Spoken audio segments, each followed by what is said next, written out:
For your division review problems today, we're just going to be going through some of the problems on your long division remote practice. So the way I'd like you to set this up is to have your math notebook in front of you with a pencil where you're showing your work, and then pull up your long division remote practice on Schoology. I will show you where that is. Mine's obviously a teacher view, so we went into the week 2 folder. We're in the assignment number 1. And then you want to pull up, there'll be a video in here that I'm making right now, and then you'll want to pull up the long division remote practice. So that's what you'll want on your computer screen. And then in front of you, you're going to want your math notebook and a pencil. If you need extra time to set that up, just pause the video right here, set up your workspace, and then just resume the video when you are ready.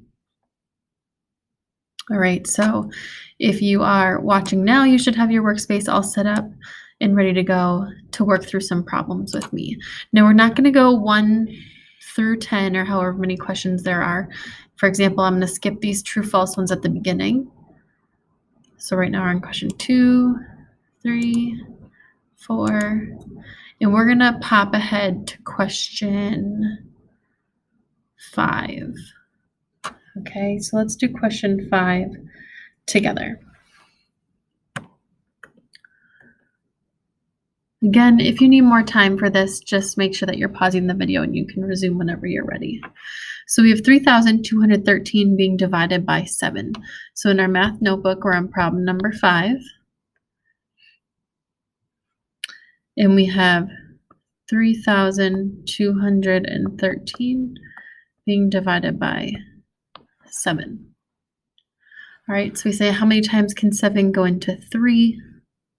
0 times. How many times can 7 go into 32? Well, I know 7 times 4 is 28, which is a little bit less. 7 times 5 is 35, so that's too much, so it has to be 4. 7 times 4 is 28, so we subtract to see what's left over. We can't take away 8 from 2, so we have to borrow from that 3 to make this a 12. 12 minus 8 is 4. 2 minus 2 is 0. We bring down our 1. 7 can go into 41. Well, I know 6 times would be 42, so that's too much, so it'll have to be 5 times. 7 times 5 is 35. Can't take away 5 from 1, so we have to borrow, make it 11. 11 minus 5 is 6. 3 minus 3 is 0. Last step, bring down that 3. 7 can go into 63.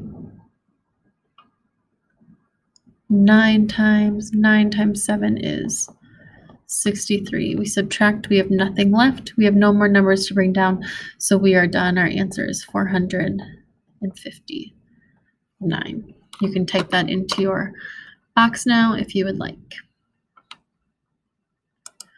All right, let's do number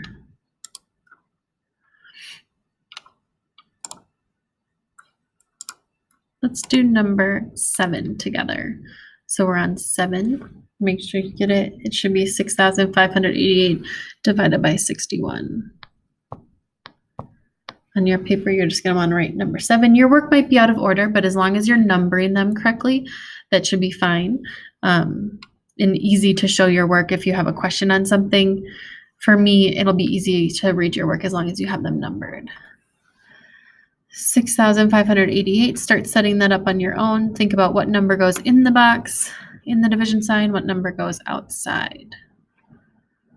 6,588 is our dividend. It's our number that's being divided, and 61 is our divisor. That's the number doing the dividing. We say 61 can go into 6 0 times. So I'm going to get this 0 out of my way. 61 can go into 65 once, so we subtract. 5 minus 1 is 4, 6 minus 6 is 0. Bring down an 8. 61 can go into 48. Well, it can't It can go in 0 times. Once I put my 0 up in my answer, I can then bring down the next digit. 61 can go into 488. Now this is where it gets a little tricky. We might have to do some guessing and checking to the side. Okay, now I know 6 can go into 48 about 8 times. So I'm going to make a guess that 60 would go into 480 8 times. Therefore, I'm just going to guess and check with 8. 61 times 8. So 8 times 1 is 8. 6 times 8. Well, that worked out perfectly.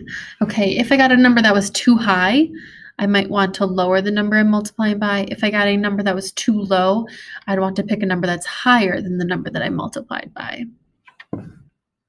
So it can go in there 8 times. Exactly. We're left with a 0 remainder, no more digits to bring down. 108 would be our answer. All right, for this problem, I want you to solve the problem correctly in your notebook first, and then see what mistake I made when you're doing that problem. And here is just a word problem. All right, so go ahead and finish the rest of the problems in your math notebook and on Schoology. And then when you're finished, you can just submit it.